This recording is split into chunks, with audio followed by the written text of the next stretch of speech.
As we start to talk about interpersonal relationships, we need to think about how we form relationships, maintain those relationships, and what is needed in order to do all of that. One big thing that we'll be talking about in the coming video is conversation. And I'm standing in a place on campus where conversation happens really easily. One thing that we'll talk about is how difficult it is to have a conversation with someone where it's just the two of you needing to fill that space with self-disclosure and sharing and vulnerability. But when you do so over a shared meal, that becomes a little bit easier.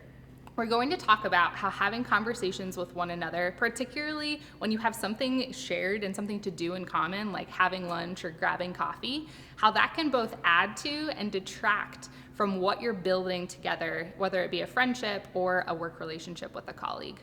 When we're in this space, we can engage in a lot of vulnerability. We can share things with people, we can talk to one another about what we're feeling and what we're thinking, but it's also a really easy place to meet new people too, to engage in good conversations that start that process of relationship formation. Over the coming weeks, when we're sharing stories with one another, think about the ways that we can do that make it feel a little bit more familiar, a little bit more friendly. Even though we're in a virtual environment and can't physically share a space together where we're sharing a meal or chatting over coffee, we can try and emulate those situations to help us be able to share information about ourselves in an easier way. When you come to campus in future years, this will be a spot where a lot of relationships will spend time digging into what you're feeling and thinking and really sharing information with one another to build that relationship up to potentially be a friendship that lasts for years. So in talking about conversation and talking and listening to other people, we first want to talk about the talking part, the self-disclosure. So when you're talking with someone in a conversation, you are likely disclosing purposefully things about yourself that the other person doesn't know simply from looking at you or knowing you from other people. So when we talk about self-disclosure, what we're really talking about is you making a purposeful, intentional decision to tell somebody else something about yourself that they don't know. That's normally something a little bit deeper than just, I'm wearing a black coat, or my favorite color is purple. It has a little bit more weight to it. There are a lot of different theories out there in the field of communication that talk about when we make the decision to self-disclose, how much we self-disclose to others, and if we are thinking that people will self-disclose back to us. Now, one thing you'll be doing this week is taking an assessment of your self-disclosure tendencies, thinking about who do you self-disclose to, how do you make those decisions, and what are you more or less likely to self-disclose about. And we're gonna run through some of the theories about self-disclosure during this video so that you can begin to think about your own kind of habits or tendencies in talking about yourself to others. So what we're going to do is we're going to talk about 3 theories that are fully immersed in self-disclosure and how we go about that process. The first one is called social penetration theory. And this theory is sometimes called the onion theory. And in fact, there's a really cool and very simplistic clip from the movie Shrek that talks about this really easily. So let's look at that right now. Onions have layers. Ogres have layers. Thanks, Shrek. So what we know about this is that when we engage in conversation with other people, we're engaged in this reciprocal process where as we're getting to know someone, we peel back the layers of the onion and get to disclose other things or more deeper things to someone in front of us. Now, it's not so simple as let me peel back the layers of this onion to get deeper into the core of who I am, because what social penetration theory tells us is that self-disclosure can look different ways according to 2 different dimensions. So one thing that social penetration theory says is that we make decisions about what we tell other people about ourselves regarding the breadth of information and the depth of information. So perhaps you are okay talking about the surface of the onion on a ton of different topics. That is kind of along the lines of small talk, right? So I am totally fine telling you about my work and my family life and my interests and my hobbies and my faith a little bit. But I don't want to dive deep into any of those things. That would be me showing a wide amount or a vast amount of breadth of topics when self-disclosing.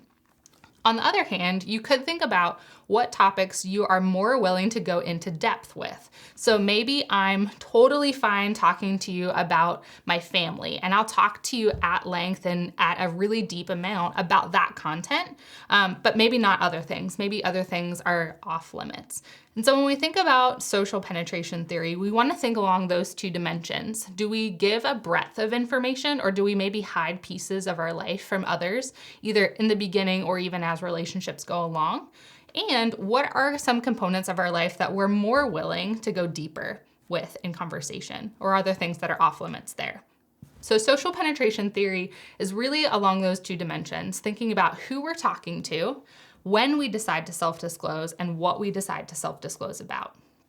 Now, another type of theory within the communication discipline with self-disclosure is something called the Johari window. What this talks about is in kind of visualizing a window pane with 4 different segments to it. When we think about the knowledge that we have of ourselves, there are certain things that are going to fit into each of those panes of the window. One of the panes is called the open pane, and what this is talking about is things that we know about ourselves and that we are more than willing to let other people know about us. Now, the open pane only happens once people actually have that information, because we've opened the window essentially and handed over our information via conversation to somebody else. We do have another pane of the Johari window called the hidden pane, hidden information. Those are things that we know about ourselves, but that we've kept hidden from people. And it's really the process of self-disclosure with other people that takes information from the hidden pane and puts it up into the open pane. And we are the ones that get to decide when that happens. On the other side of the window, we have 2 different panes that talk about things that are blind and things that are unknown. In the blind pane, what we have are things that other people know about us, but that we don't know ourselves. If we go all the way back to our conversation about unconscious competencies and incompetencies, those are things that other people know about us that we don't know yet ourselves. And through conversation, interpersonally, and with self-disclosure, those are things that other people might bring to light for us.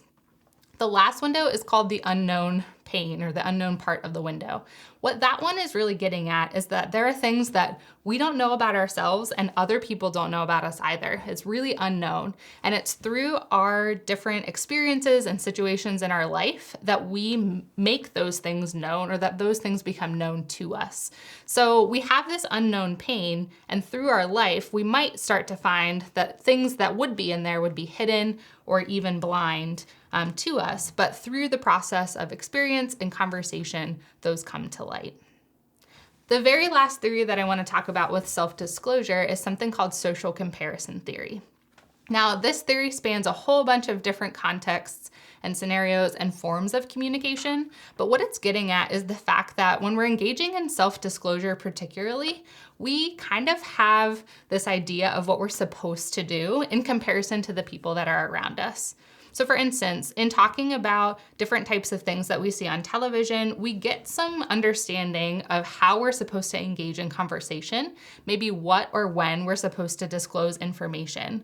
But we use that as kind of a guide to how we might engage with the person sitting in front of us in conversation too.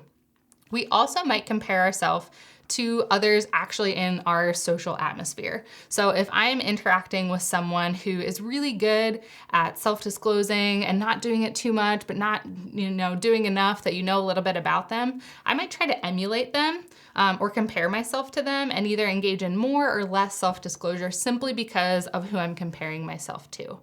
Now, social comparisons can be good, but they can also be negative in that they might make you hold back a little bit on who you are, or they might make you feel a little bit more self-conscious about what it is that you're doing, even if that would feel true to who you are. So we need to be really careful when comparing ourselves to others because, as I hope that you've learned so far in this course, we're all different and we all communicate differently, and that's okay. We don't need to do something similar to someone else for it to be good. And so when thinking about self-disclosure, think about these 3 different theories. Think about social penetration theory, think about the Johari window, and think about social comparison theory and how all of these things might be informing how you interact deeply with one another in conversation. Now, as we talk about talking, which is very meta, we also want to talk about listening. And for that, I want to start off by thinking a little bit about what we might be learning from other sources about how to listen well in conversation. In thinking about interpersonal communication and having conversations with other people, we've just talked about the importance of self-disclosure, how that happens, what we decide to tell other people, and how we engage in interaction when we are the people talking. But you also have to think about what it means to be a good listener. We are going to talk today in this second half of this video about listening and what that means for the conversation and how to do it really well. But before we start talking about some of the concepts that we're digging into this week, I wanted to read you a children's story. I have a young son who loves reading books, and one thing that I found out is that often some of the most simplistic narratives teach us really impactful stories. This book, The Rabbit Listened by Courtney is a really good representation of how we might not be listening as good as we think that we are, and what practices to take on to be a really good listener for the person who's talking to us. So I am going to read you this book, trying to do some voices to make my son proud, and then we'll kind of debrief afterward to talk about what this means for us in our practice in conversation with other people.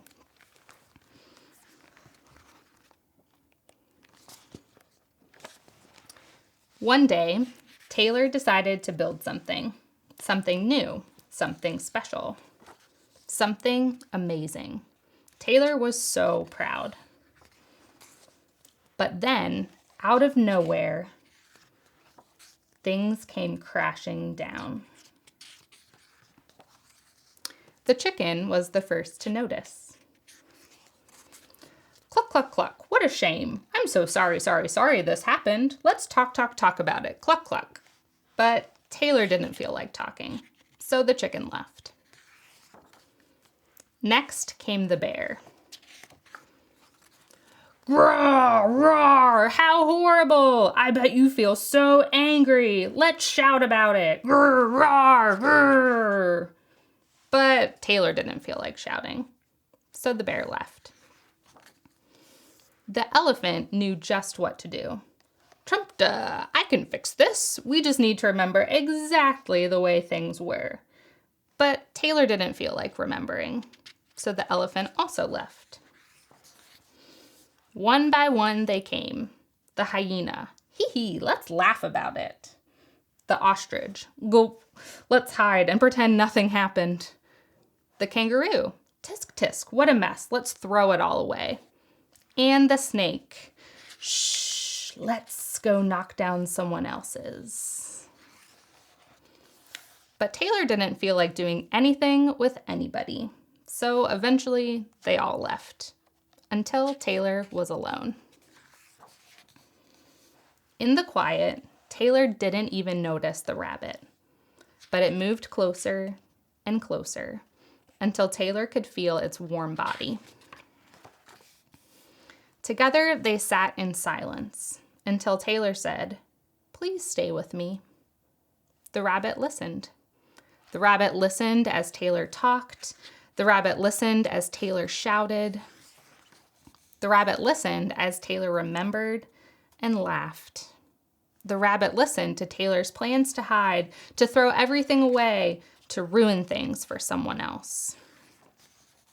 Through it all, the rabbit never left. And when the time was right, the rabbit listened to Taylor's plan to build again. "I can't wait," Taylor said. "It's going to be amazing." So I think what this really simplistic children's story tells us and shows us is the power of listening. I don't think we should ever underestimate what listening can do to a conversation and how listening can make the person that you're talking to feel heard, feel seen, and feel like they are in control of the piece of the conversation that they are in charge of. What I want to talk through today are ways that we can kind of be the rabbit for people around us. Because in all honesty, the rabbit is pretty awesome. The rabbit knows that there are times to talk and there are times to listen. And that really at the beginning, right after this thing happened to Taylor that tore the world apart, he didn't need to hear anything. He just needed someone to listen to what he was doing. What I think we should focus on here is knowing when certain types of listening are needed. One thing that's really interesting in your textbook is thinking through the type of listener that you actually are. Your book outlines 4 different types of listeners, and I think it's really impactful to think about the type of listener that you might be more often than not. And we're not only one type of listener. Maybe you were a certain type of listener in some scenarios and a different type of listener in others, but really you're probably one type more so than the rest. So let's walk through those 4 types of listeners. The first type of listener is a people-oriented listener. This is the type of listener who looks for and tries to identify the needs that a person is trying to communicate. They look at feelings and emotions and really center the conversation on trying to figure out what the person needs in that conversation. The second type of listener is called an action-oriented listener. This type of listener is really looking for concise information that leads to actionable processes or things that that person can then do for the person in conversation. So you're actively listening for actions that could be helpful after the fact. The third type of listener is called a content-oriented listener. This type of listener is very analytic. They like complex conversations because they like thinking through that content and what it might mean in future conversations too. And the fourth type of listener is called a time-oriented listener. This type of listener really likes short, to-the-point conversations and sometimes might even cut people off if they know what the point of a conversation already is. Sometimes what we saw happening in this book is people really digging into their type of listening style. If you're an action-oriented listener, you want to do something. If you're a people-oriented listener, like the rabbit, you want to hear what that person's needs and feelings might be before responding yourself. None of these types of listeners are inherently good or bad, but they might bring certain things to the conversation that would lead to good or bad outcomes from the person's perspective who's talking. So we really need to think about if there are certain situations where a type of listener is needed in order to lead to a good outcome for that conversation. Now, in any conversation, there could be barriers to listening. And before really talking about the things that you need to do to listen well, it's really important to know that there are some things that will inhibit you from being a good listener.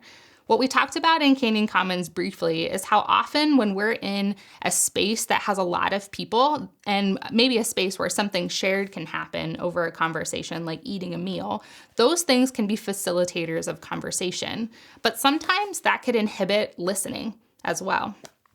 For instance, if you're meeting for someone for lunch or dinner or over coffee, you might be bringing with you some physiological barriers, even if you didn't know it. For instance, if you just came from a few classes in a row and you're walking into lunch with a friend to have a conversation over a shared meal, you might feel really hungry or maybe even hangry. And that in of itself could be a barrier to listening. If someone starts going into a conversation right away, but you're too focused on how hungry you are and how much you want to eat the taco on your plate, you might not hear what they're actually saying at the beginning until you fulfill that physiological need. There are also things that inhibit listening and conversation, like environmental factors. You'll soon find out that if you've been in Canyon Commons during peak times, sometimes it's really hard to listen to the person talking across the table from you because there's just so much noise in the environment. That in of itself could be a barrier. You might have to ask people to repeat themselves or get distracted by conversations happening at tables beside you. And lastly, we could bring some psychological barriers to the table too. That's things that are happening within our own heads or our own bodies that's really making us not listen well. So for instance, if you're really tired and someone wants to have a really difficult conversation with you or a situation where they need you to listen really well to maybe give advice, you might not be able to do that to your highest capacity because you're focused on how exhausted you are. So one thing to do in taking all of those things into consideration is to really acknowledge what barriers might be at play in that listening environment. For instance, if you're walking into a conversation that's going to be really difficult and you know you didn't get enough sleep the night before, maybe you want to preface that in the conversation and say, just so you know, I'm pretty tired. And so if it looks like I'm not paying attention, we might have to have this conversation at another point in time. Or I might ask you to repeat yourself so that I can really take into consideration what it is that you're saying. Being upfront with the person that you're in conversation with about your ability to listen well in a situation will really help the conversation get off to a good foot. Another thing that we need to think about as a barrier is something called response preparation, particularly in times where you might feel the need to defend yourself or give advice during a conversation that might be conflict-oriented or something like that. You could actually be engaging in responding or preparing your response to a person while the other person is still talking. So this happens a lot in conflict within interpersonal situations. If you sit down with a friend and you were engaging in a conflict earlier and that friend starts to tell their side of the story about how they were feeling about something, you might get a little defensive and start thinking like, how am I going to respond to this? What am I going to say? And really, you're not listening to what your friend is saying. You're just trying to come up with what you're going to say in response. It's a really difficult thing to bring to the table because the other person isn't being heard, and really you're creating a message without all of the information that you need. So with all of those barriers in mind, how do we actually approach good listening situations to be a good listener like the rabbit? A couple of things to keep in mind with something called active listening practices. So what active listening tells us is that we need to come into a communication situation where we are the listener with two things in mind. We should probably pair our good listening cognitively with some kind of visual showcase that we're listening well. It's really important to show the person you're in conversation with that you hear them. And maybe that's something like smiling when something good or funny is being said, nodding your head when you're in agreement, or giving some kind of nonverbal cues to show the person that you're listening to that you're actually hearing what they're saying. Now, keep in mind, you need to do that actively, so you can't just sit there nodding your head the whole time, kind of passively, but you need to do that at key moments in time. Another really important component to listening well is maintaining some eye contact with the person that you're talking to. Sometimes we need to break eye contact a little bit because it can be really awkward staring in the face of a person for an entire time, but particularly during key moments of a conversation, needing to look the person in the eye to show that you're really paying attention to what it is that they're saying. Additionally, smiling and body posture, all things that, as we've learned earlier in the semester, are nonverbal indicators of how you're approaching a situation, how you're feeling. So taking all of those things into consideration, listening is a little bit harder than we might think it is from the outset. Needing to have not only the cognitive framework for listening well, body posture and like a physical framework for listening well, but also needing to take into consideration barriers and what the other person needs. This all is a really complex situation for being a really good listener, but it's extremely important for maintaining good relationships, for building and forming good relationships, and it will make the person that you're in communication with feel really loved and cared for.